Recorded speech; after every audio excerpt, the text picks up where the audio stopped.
Alors, notre chapitre sur l'insuffisance rénale chronique va se concentrer essentiellement sur l'échographie rénale. Donc, le principal examen d'imagerie dans ce contexte est l'échographie de l'appareil urinaire, dont le principal objectif est de rechercher des arguments pour évoquer le caractère chronique de l'insuffisance rénale. Sachant que l'échographie de l'appareil urinaire peut participer également à l'orientation étiologique, comme par exemple dans la polykystose rénale où on va pouvoir voir plusieurs kystes à l'échographie, ou par exemple lors d'un échodoppler du rein où on va pouvoir constater une sténose de l'artère rénale, entre autres. Donc voici une image échographique d'un rein normal dans sa coupe longitudinale. Donc ici, vous voyez un rein de taille normale au contour bien défini, qu'on arrive très bien à individualiser, avec un cortex qui présente une épaisseur normale, qu'on arrive très bien à différencier des pyramides ici de Malpighi et de la région centrale du rein qui est la médulaire.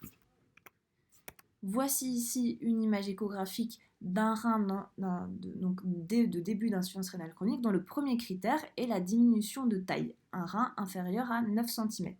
Ici, vous voyez que le rein, on arrive à le différencier de la graisse du rétropéritoine.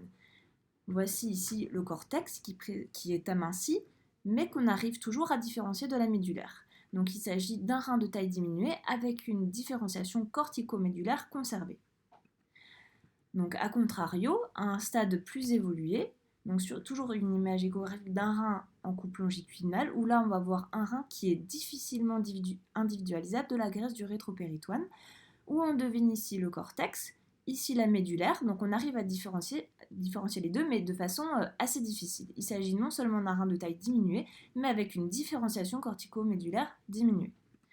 Au stade terminal, donc là vous voyez donc le rein qu'on n'arrive quasiment plus à différencier de la graisse du rétropéritoine, et ici on est quasiment incapable de dire où est le cortex, où est la médulaire.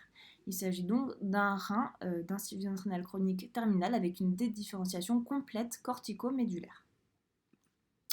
Donc voici chez un autre patient un scanner abdominopelvien avec injection de produits de contraste qu'on a réalisé pour une autre raison, où on pouvait encore injecter car son insuffisance rénale était modérée.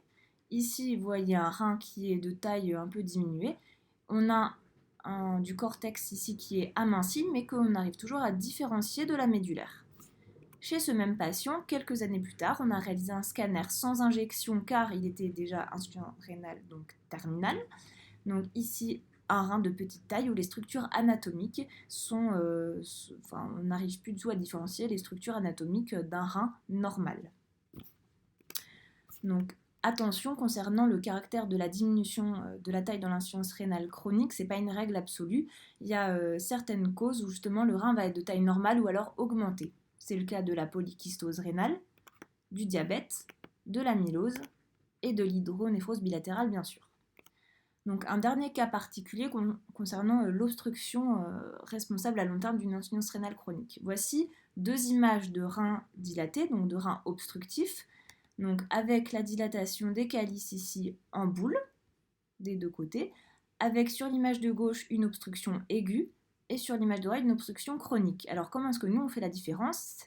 On se base essentiellement sur l'épaisseur corticale. Ici, sur le rein obstructif de façon aiguë, vous voyez l'épaisseur corticale qui est normale.